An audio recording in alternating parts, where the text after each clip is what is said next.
Hello बच्चों, एक बार फिर मैं आलोक कुमार आप सभी का आलोक फिजिक्स क्लास में स्वागत करता हूं। बच्चों, जैसा कि हम लोगों ने पिछले क्लास में बच्चों गुरुत्वाकर्षण के लेसन को पढ़ा था और उपग्रह से संबंधित टॉपिक्स पर हम लोगों ने विचार किया था बच्चों, है ना। और बहुत कुछ हम लोगों ने जाना था बच्चों कि उपग्रह कहते किसे हैं, है ना। उपग्रह का जो अपनी निश्चित कक्षा में पृथ्वी के चारों ओर जो चक्कर लगाता है, तो उसका जो है आवर्तकाल क्या होता है, उसकी कक्षीय वेग क्या होती है ना, ऊंचाई क्या होता है, ऊर्जा क्या होता है, इन विभिन्न है ना बिंदुओं पर हम लोगों ने चर्चा किया था।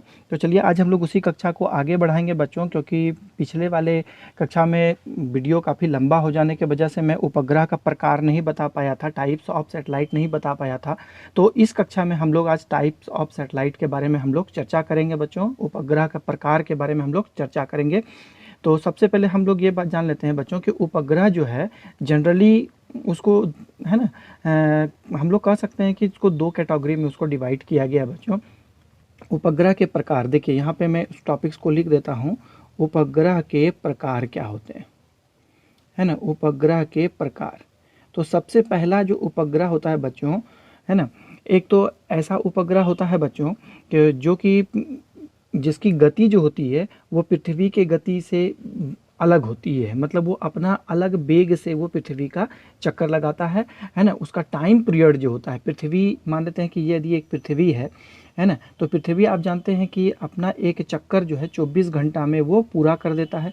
लेकिन कुछ उपग्रह ऐसे होते हैं जिसका आवर्तकाल 24 घंटा ना होकर के 24 घंटा से ज़्यादा भी होता है, तो इस प्रकार का उपग्रह होता है। लेकिन और एक प्रकार का उपग्रह होता है कि जिसका आवर्तकाल, मतलब पृथ्वी का चक्कर लगाने का आवर्तकाल जो होता है वो पृथ्वी की आवर्तकाल के बराबर होता है। अर्थात पृथ्वी अपना एक मतलब अक्ष में एक चक्कर लगाने में 24 घंटा लगाता है, तो वो भी उपग्रह जो पृथ्वी का चक्कर लगा रहा है उसका भी आवर्तकाल, अर्थात उसे पृथ्वी का भी चक्कर लगाने में 24 घंटा का ही समय लगेगा।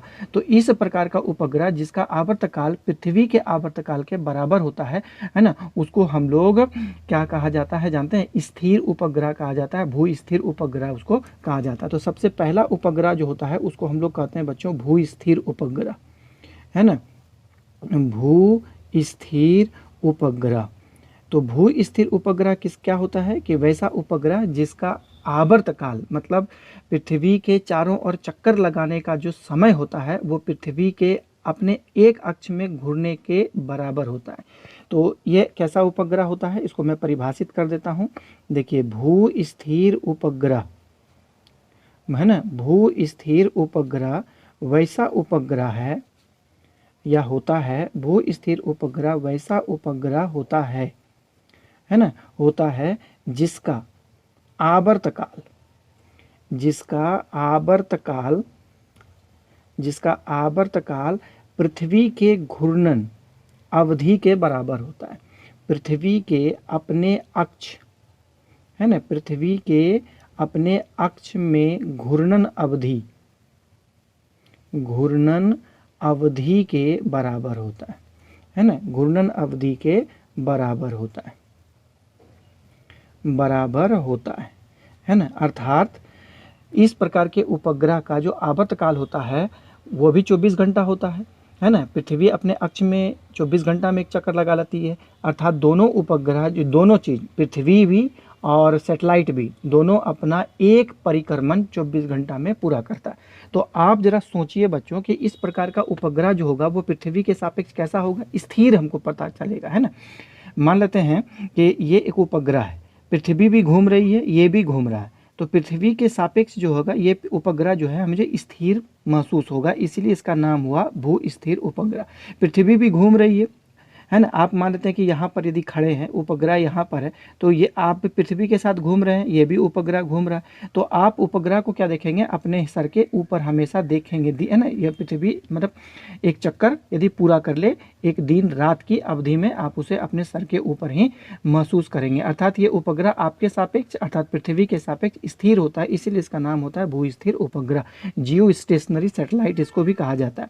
तो इस प्रकार की उपग्रह की विशेषता क्या होती है बच्चों, है ना। इस उपग्रह की विशेषता होती है कि इस उपग्रह का दूसरा नाम होता है तुल्यकाली उपग्रह भी इसको हम लोग कहते हैं। तुल्यकाली मतलब पृथ्वी के घूर्णन गति के तुल्य, है ना, इसका काल होता है, इसीलिए इसको तुल्यकाली उपग्रह भी कहा जाता है ना, इसको तुल्यकाली उपग्रह भी कहा जाता है। जियो सेंक्रोनस सैटेलाइट भी इसको कहा जाता है, इंग्लिश में इसको सेंक्रोनस सैटेलाइट्स भी कहा जाता है। तो इस प्रकार के उपग्रह का देखिए, इस प्रकार का उपग्रह है ना, देखिए इस प्रकार का उपग्रह है ना, इस प्रकार का उपग्रह जिस कक्षा में चक्कर लगाता है, इस प्रकार का उपग्रह जिस कक्षा में चक्कर लगाता है, जिस कक्षा में चक्कर लगाता है ना, उस कक्षा को क्या कहा जाता है?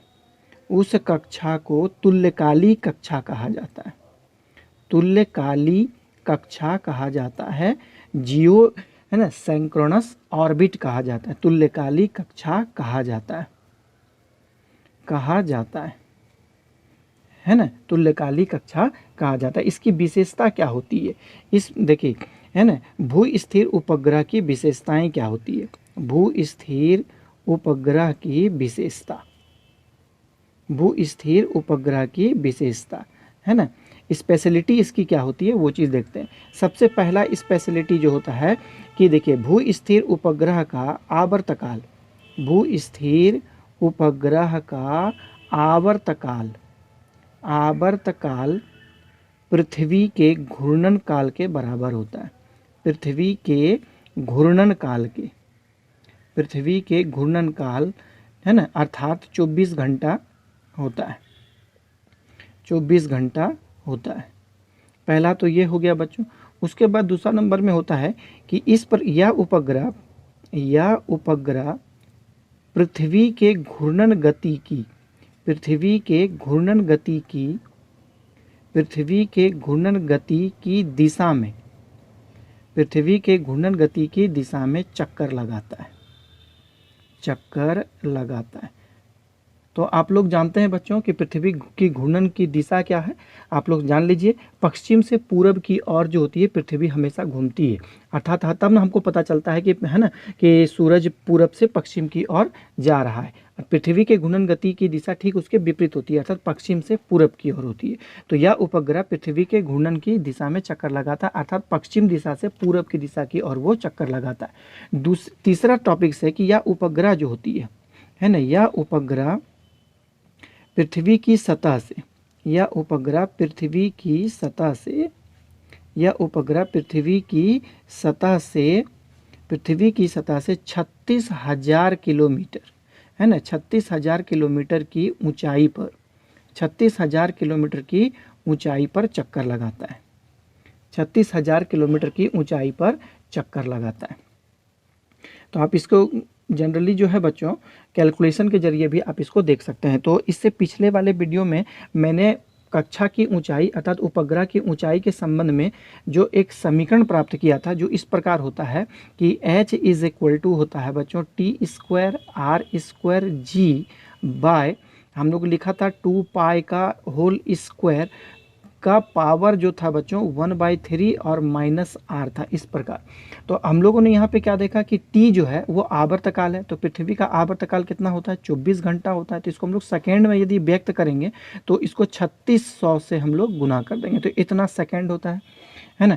दूसरी बात है कि पृथ्वी की त्रिज्या 6400 किलोमीटर होती है, तो इसको हम लोग मीटर में यदि कन्वर्ट करेंगे तो इसमें 3 जीरो और लग जाएगा, तो हम लोग टोटल जीरो को पावर के रूप में लिखेंगे, तो 10 पे पावर 5 मीटर हो जाता है।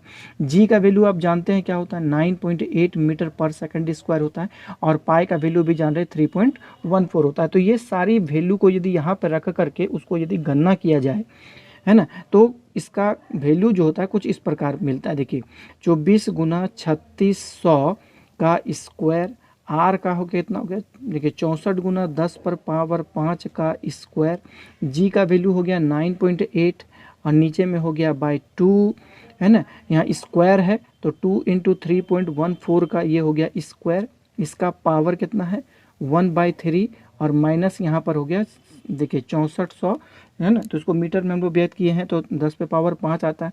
तो ये पूरी गणना को यदि आप लोग साइंटिफिकल कैलकुलेटर में यदि करते हैं तो इसका वैल्यू कुछ आपको इस प्रकार प्राप्त होगा बच्चों। मुझे याद है तो मैं लिख देता हूँ कि 35,930 30 गुना 10 पे पावर 3 मीटर होता है बच्चों, है ना।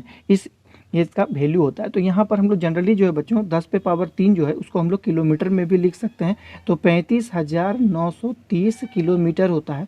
तो इसको हम लोग लगभग बराबर 930 है, इसीलिए इसको लगभग बराबर 36,000 किलोमीटर हम लोग व्यक्त करते हैं।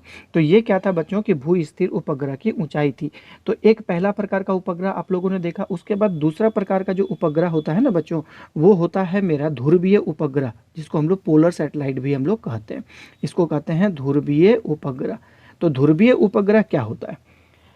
ध्रुवीय उपग्रह जो होता है वो इस प्रकार के उपग्रह को कहा जाता है जो हम लोगों का पृथ्वी का जो ध्रुव होता है बच्चों, हम लोग जानते हैं पृथ्वी को इधर ईस्ट होता है, इधर वेस्ट होता है, इधर नॉर्थ और ये साउथ।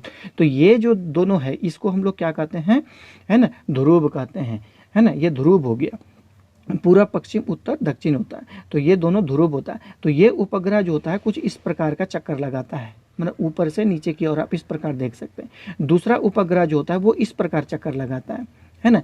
और ये ध्रुवीय उपग्रह जो होता है वो ध्रुवीय मतलब पृथ्वी के दोनों ध्रुवों से गुजरने वाले अक्ष पर वो चक्कर लगाता है, उसको हम लोग कहते हैं ध्रुवीय उपग्रह। तो ध्रुवीय उपग्रह किसको कहा जाता है? तो हम आपको लिख देता हूँ, लिख करके बताता हूँ कि ध्रुवीय उपग्रह वैसा उपग्रह होता है ना। ध्रुवीय उपग्रह वैसा उपग्रह होता है, वैसा उपग्रह होता है जो पृथ्वी के, है ना, जो पृथ्वी के दोनों ध्रुवों, जो पृथ्वी के दोनों ध्रुवों से होकर, जो पृथ्वी के दोनों ध्रुवों से होकर गुजरने वाले अक्ष, गुजरने वाले अक्ष, है ना, गुजरने वाले अक्ष के सापेक्ष चक्कर लगाता है, अक्ष के सापेक्ष चक्कर लगाता है, चक्कर लगाता है।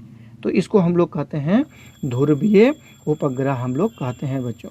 तो अब ये बात यहाँ पर आता है कि यह उपग्रह जो होती है कि हमारा कम्युनिकेशन सिस्टम जो होता है, संचार व्यवस्था में इसका उपयोग नहीं किया जाता है ना। इस प्रकार के उपग्रह का प्रयोग यहाँ लिख देता हूँ मैं कि इस प्रकार के उपग्रह का, है ना, इस प्रकार के उपग्रह का उपयोग, है ना, इस प्रकार के उपग्रह का उपयोग संचार व्यवस्था में नहीं किया जाता है ना, संचार व्यवस्था में नहीं किया जाता है, संचार व्यवस्था में नहीं किया जाता है ना।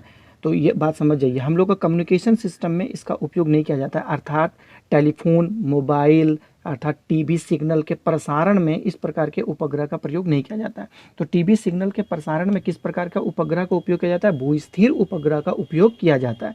तो दूर, है ना, यहाँ ध्रुवीय उपग्रह का उपयोग जो होता है वो दूरस्थ क्षेत्रों तक सूचना को भेजने, अर्थात वहाँ से सूचना लाने का काम करता है।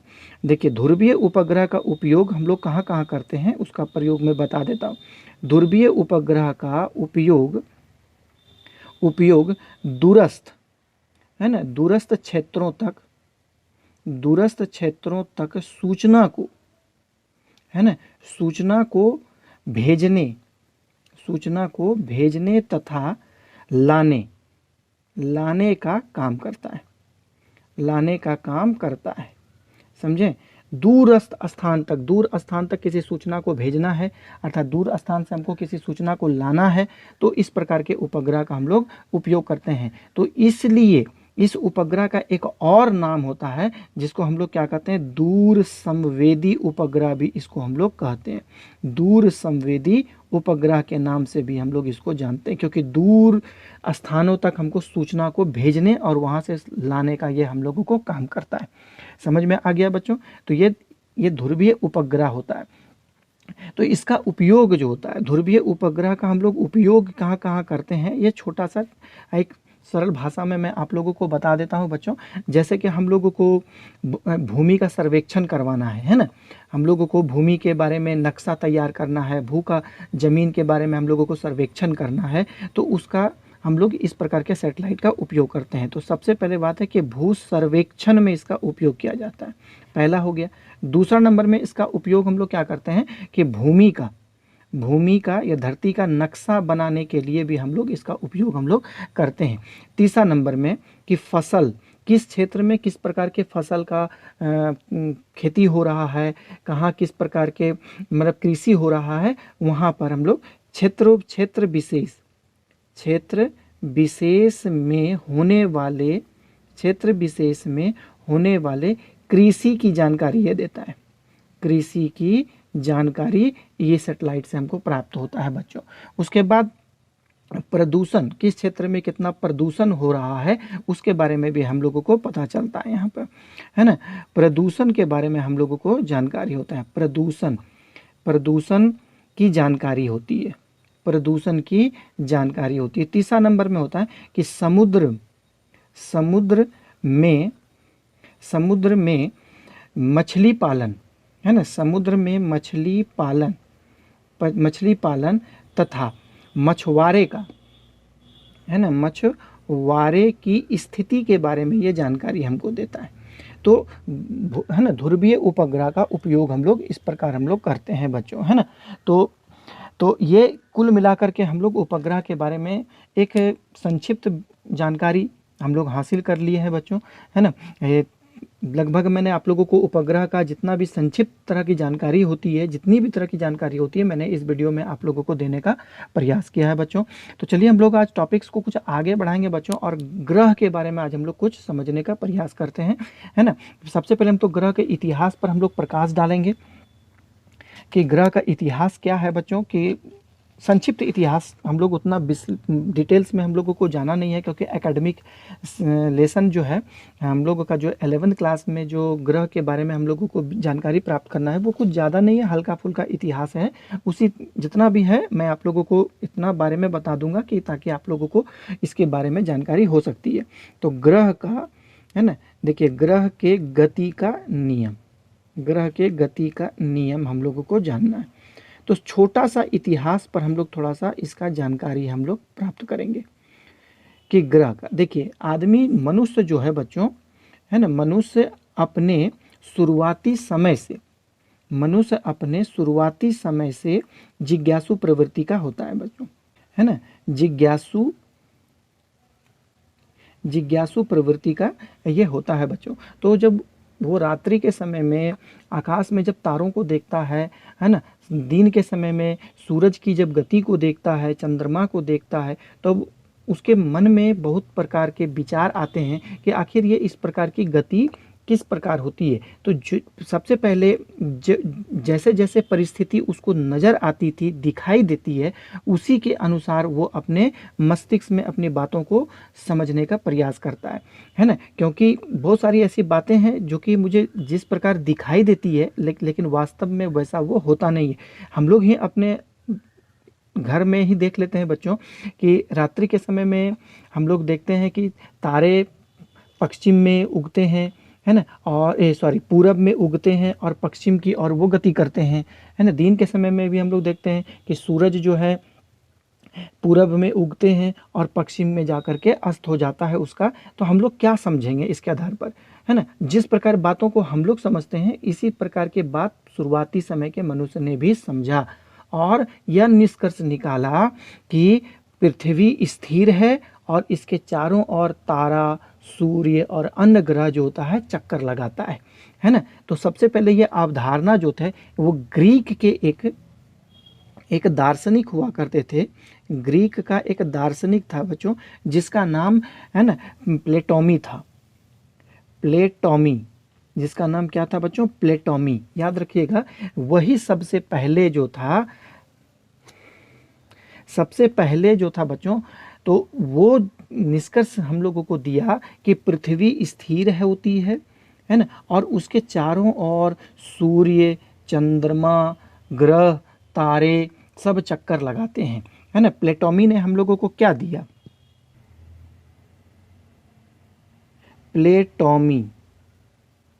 प्लेटोमी ने हम लोगों को सबसे पहले बताया कि देखिए कि सूर्य, आप लोगों को मैं लिख के बता देता हूं ताकि आपको समझ में आएगा कि सूर्य, तारे, ग्रह, है ना, स्थिर पृथ्वी का चक्कर लगाते हैं, है ना, स्थिर पृथ्वी का चक्कर लगाते हैं। लेकिन वास्तव में ये बात सही नहीं है ना। तो उस समय जब ये सिद्धांत दे रहा था बच्चों, उस समय वो दूसरी शताब्दी चल रही थी, है ना, दूसरी शताब्दी को प्लेटोमी ने यह सिद्धांत दिया कि सूर्य, ग्रह, तारे स्थिर पृथ्वी का चक्कर लगाते हैं। और यह सिद्धांत जो था वो क्या था, भू केंद्रित सिद्धांत के नाम से प्रसिद्ध भी हुआ था।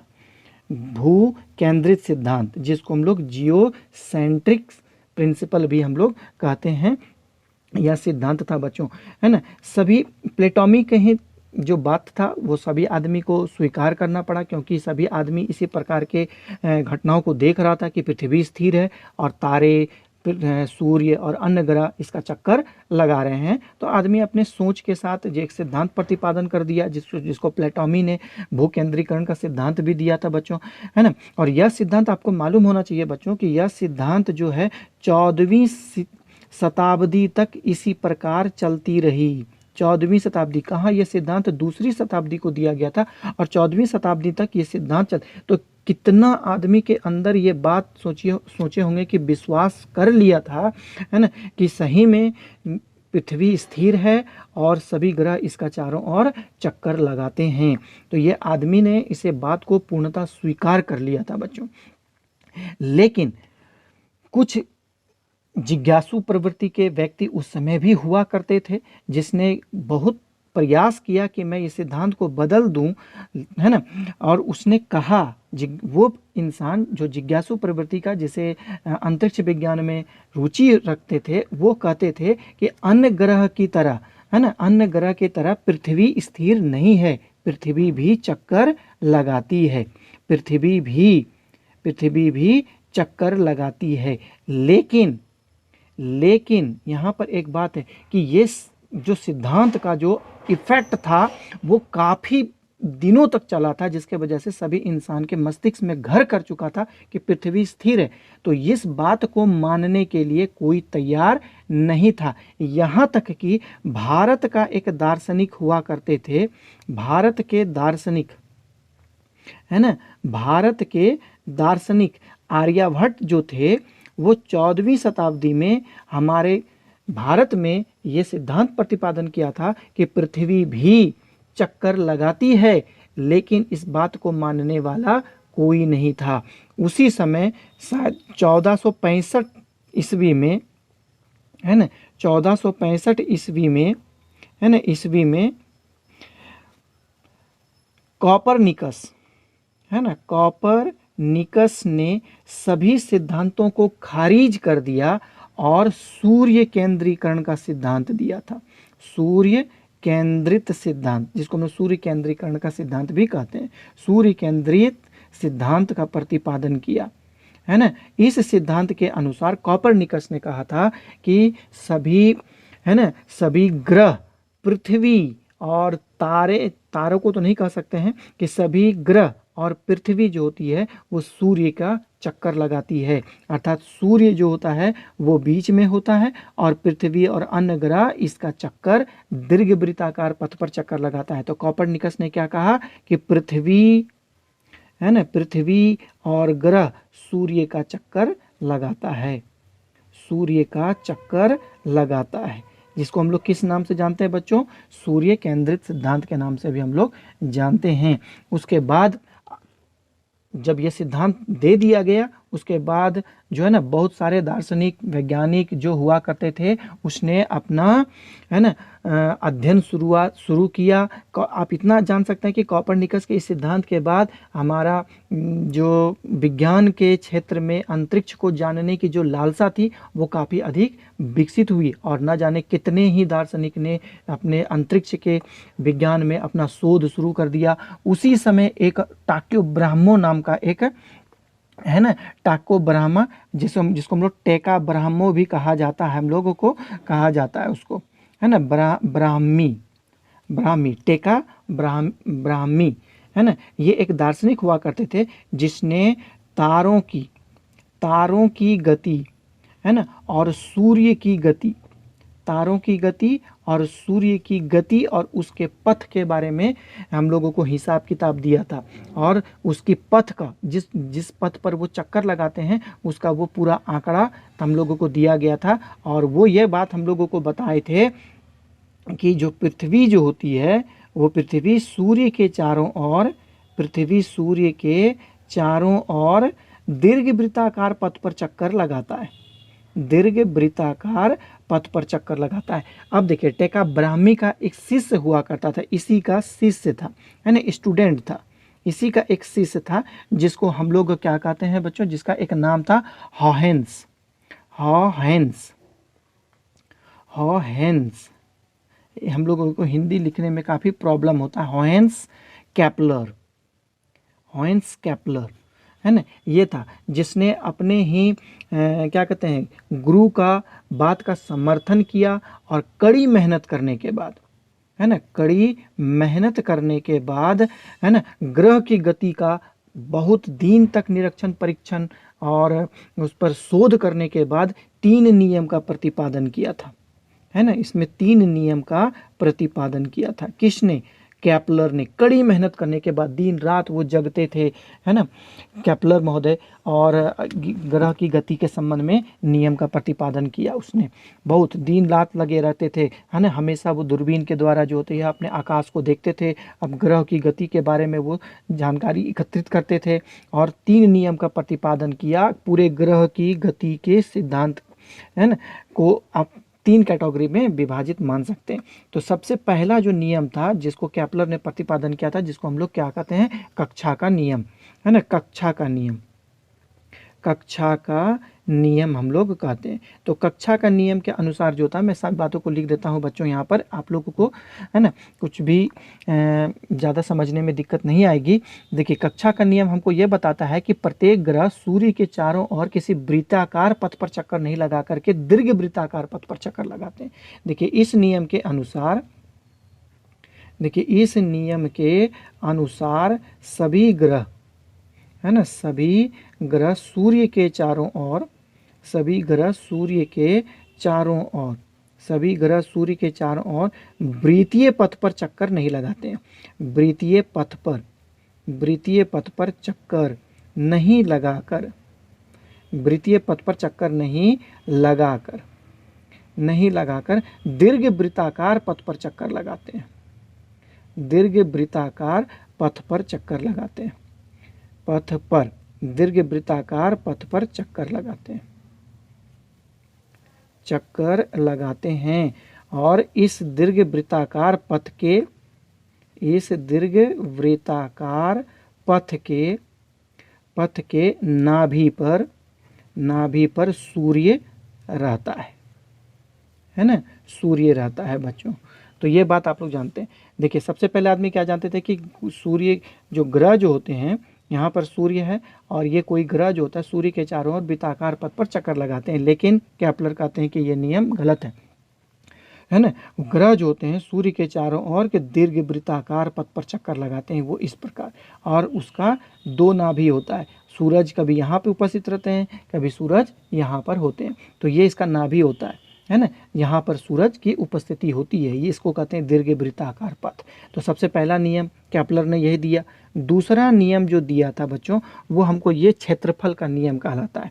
उसको हम लोग क्या कहते हैं, क्षेत्रफल का नियम कहते हैं, उसको हम लोग क्षेत्रफल का नियम कहते हैं। तो क्षेत्रफल का नियम हमको लोगों को यह बताता है कि ग्रह और सूर्य, देखिए ग्रह और सूर्य, ग्रह और सूर्य को जोड़ने वाली या मिलाने वाली, ग्रह और सूर्य को मिलाने वाली रेखा समान समय अंतराल में, समान समय अंतराल में, समान समय अंतराल में समान क्षेत्रफल तय करती है, समान समय अंतराल में समान क्षेत्रफल तय करती है ना। इसको हम लोग क्षेत्रफल का नियम कहते हैं। तो इस बात को आप लोग समझने का प्रयास करिए। सभी ग्रह सूर्य के चारों ओर दीर्घवृत्ताकार पथ पर चक्कर लगाती है, और सूर्य कहाँ होता है, उसके नाभि पर उपस्थित होता है।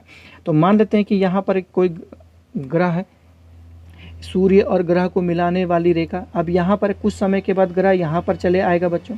तो ये जो क्षेत्रफल आप लोग देख रहे हैं, ये जो क्षेत्रफल तय किया, अब हम मान लेते हैं कि यहाँ पर कोई ग्रह है और इसको मिलाने वाली रेखा अब यहाँ पर चले आएगा।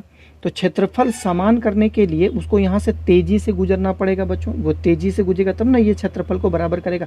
ये क्षेत्रफल है ना, इसके बराबर ये क्षेत्रफल होना चाहिए, अर्थात क्षेत्रफल को तय करने के लिए है ना, जब जैसे ही ग्रह सूर्य के नज़दीक आते हैं ग्रह क्या होती है, तेजी से गति करना शुरू कर देती है। मतलब यहाँ पर ग्रह की गति कम होगी, ग्रह की गति कम होगी, ग्रह का वेग कम होता है, लेकिन जैसे ही ग्रह सूर्य के नज़दीक आता है तो ग्रह की गति बढ़ जाती है। क्यों? क्योंकि उसे क्षेत्रफल तय कर मतलब क्षेत्रफल को बराबर करने के लिए तेजी से गति करना होता है। इसको यहाँ पर कहते हैं, यहाँ पर अधिक हो जाता है क्या, ग्रह की गति। तो ये आपको नाम दे देता हूँ कि ए बी, ये सी डी है और यहाँ पर सन है। तो ये क्षेत्रफल देख रहे हैं ना, एस ए बी क्षेत्र का जो एरिया होगा वो क्षेत्रफल होगा वो एस डी सी के बराबर होगा।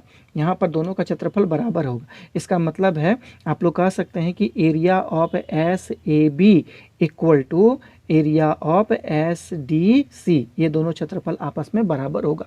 अर्थात सूरज और ग्रह को मिलाने वाली जो रेखा होती है वो समान समय अंतराल में समान क्षेत्रफल तय करती है। इसी क्षेत्रफल को तय करने के हिसाब से ग्रह की गति कभी तेज हो जाती है, ग्रह की गति कभी कम हो जाती है ना। तो ग्रह की गति भी परिवर्तित होती रहती है, वो इसी क्षेत्रफल को समान करने के लिए। हम आपको इसको साबित भी करके दिखाएंगे। तीसरा नंबर में जो होता है बच्चों, उसको हम लोग कहते हैं आवर्तकाल का नियम। उसको हम लोग क्या कहते हैं, आवर्तकाल का नियम कहा जाता है। तो इस नियम के अनुसार जो होता है, देखिए ग्रह का आवर्तकाल, देखिए किसी ग्रह का आवर्तकाल, किसी ग्रह का आवर्तकाल है ना, आवर्तकाल का वर्ग, किसी भी ग्रह का आवर्तकाल का वर्ग, देखिए ग्रह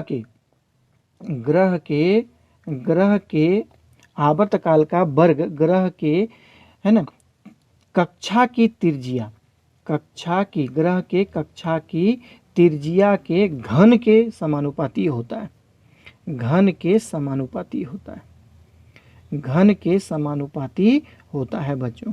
ये बात आप लोग समझने का प्रयास करिए। मतलब टी स्क्वायर समानुपाती हो जाएगा आर क्यूब। मान लेते हैं कि कोई भी कक्षा है ना, कोई भी कक्षा है, इस कक्षा की त्रिज्या कितनी है आर, तो और इस कक्षा का चक्कर लगाने में उसको कितना समय लग रहा है टी, है ना, आवर्तकाल उसका टी है। तो वो कहता है कि किसी भी ग्रह का आवर्तकाल का वर्ग कक्षा की त्रिज्या के घन के समानुपाती होता है।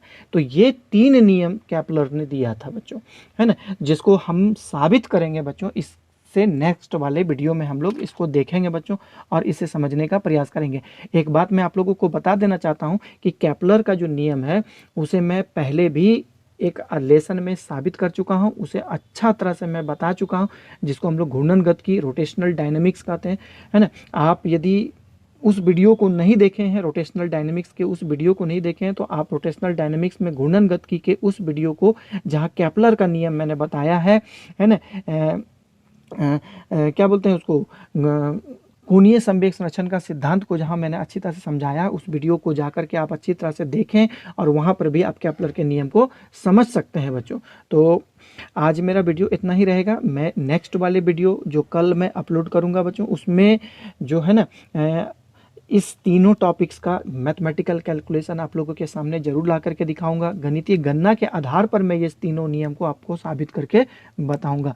ठीक है बच्चों, आज मैं जितना भी टॉपिक्स पर आप लोगों को बताया है उसे अच्छी तरह समझने का प्रयास करें। यदि एक बार में आप लोगों को समझ में नहीं आती है तो आप क्या करें, है ना, दोबारा उसे देखें। यदि आपको समझ में आती है तो थोड़ा सा वीडियो को स्पीड करके उसे आप देखें, लेकिन इस वीडियो को पूरा देखें। ये काफ़ी नॉलेजेबल है, ग्रह के बारे में बताया गया है, उपग्रह के बारे में भी बताया गया है बच्चों, है ना। तो ठीक है बच्चों, आप लोगों के साथ मैं दूसरी टॉपिक्स के साथ अगले नेक्स्ट क्लास में आप लोग से मुलाकात होगी। तब तक के लिए बच्चों बाय बाय, है ना। आप लोग हमेशा हंसते रहें, खेलते रहें, मुस्कुराते रहें और इसी प्रकार हमारे वीडियो को बच्चों देखते रहें और अपने दोस्तों के साथ, है ना, शेयर भी करें इसे।